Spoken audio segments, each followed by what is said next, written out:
Assalamualaikum warahmatullahi wabarakatuh. Dalam ajaran Islam, beriman kepada Nabi dan Rasul adalah salah satu rukun iman yang harus ditaati dan diyakini setiap Muslim. Karena mereka adalah manusia atau orang yang diutus oleh Allah Subhanahu wa Ta'ala untuk membimbing manusia dari jalan ke jalan yang benar dan menjadi teladan dalam kehidupan.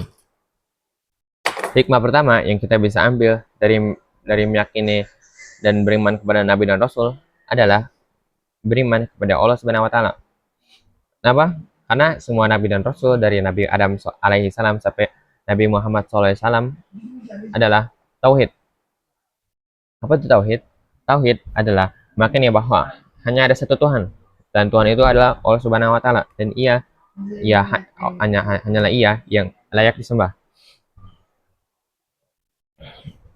Dari perjuangan mereka, kita bisa makin yakin bahwa ajaran Islam adalah ajaran para nabi yang membawa kebenaran. Hikmah kedua adalah menjaga ketaatan kepada Allah Subhanahu wa Ta'ala. Melalui ajaran mereka, kita mengetahui cara menjaga hubungan sama manusia, beribadah, dan juga menjadi pribadi yang lebih baik. Dan juga menjauhi larangan mereka yang bisa membawa keburukan. Dari situ kita bisa mengikuti ajaran mereka yang sudah memperjelas semua hal yang benar, yang salah, untuk menjadi pribadi yang penuh keberkahan dan juga penuh kebenaran. Dan hikmah ketiga adalah kita bisa mengikuti akhlak mereka, akhlak yang sangat mulia. Kita bisa meneladani akhlak mereka yang pribadi jujur, sabar, amanah, dan lain-lainnya. Lembut juga. Contoh terbaik adalah Rasulullah Shallallahu Alaihi Wasallam. Ia tetap bersikap lembut, bersabar, rendah hati kepada musuh-musuh ia, walaupun mereka sudah menindas masyarakat Muslim ya, dan juga orang yang tidak beriman. Dari sini kita bisa mengikuti sunnah mereka untuk menjadi pribadi yang lebih sabar dan rendah hati. Beriman kepada Nabi juga meningkatkan ketaatan kepada Allah Subhanahu wa Ta'ala. Seperti sebelumnya, karena mereka juga sudah memberi petunjuk kepada kita lewat ajaran mereka. Hikmah selanjutnya adalah kita bisa lebih bersyukur kepada Allah Subhanahu wa Ta'ala. Kenapa? Karena Ia sudah mengutus para nabi dan rasul kepada kita. Tanpa mereka, kita manusia susah membedakan apa yang benar dan juga yang salah. Karena kita nanti harus mempelajari dengan sulitnya, atau mencobai dulu dan merasakan konsekuensinya.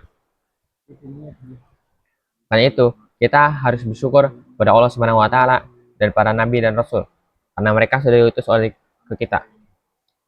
Iman kepada nabi dan rasul juga menumbuhkan rasa cinta kepada Rasulullah Sallallahu Alaihi Wasallam. Cinta itu diwujudkan oleh mengikuti sunnah beliau dan juga meneladani akhlaknya dalam kehidupan sehari-hari. Kisah perjuangan para nabi juga memberikan motivasi kepada kita, karena mereka sudah menghadapi cobaan yang sangat berat, namun mereka tetap sabar dan istiqomah di jalan Allah Subhanahu wa Ta'ala. Dari kisah mereka kita belajar untuk tidak mudah menyerah dan selalu bertawakal kepada Allah Subhanahu wa Ta'ala dalam setiap keadaan. Beriman kepada Nabi dan Rasul juga mempererat persaudaraan kita kepada sama Muslim, meningkatkan kualitas ibadah, dan juga mendorong kita untuk menjadi orang yang lebih baik dan juga menyebarkan kebaikan kepada orang lain. Dan akhirnya, hikmah terbesar beriman kepada Allah Subhanahu wa Ta'ala dan kepada nabinya dan rasulnya, yaitu memperoleh kehidupan dan keselamatan di dunia dan akhirat. Makanya itu, marilah kita mengaku beriman kepada nabi dan rasul, tapi kita juga harus meneladani sifat mereka dalam kehidupan sehari-hari kita. Semoga Allah Subhanahu wa Ta'ala menjadikan kita umat yang selalu istiqomah dalam mengikuti ajaran Rasulullah Sallallahu Alaihi Wasallam. Wassalamualaikum warahmatullahi wabarakatuh.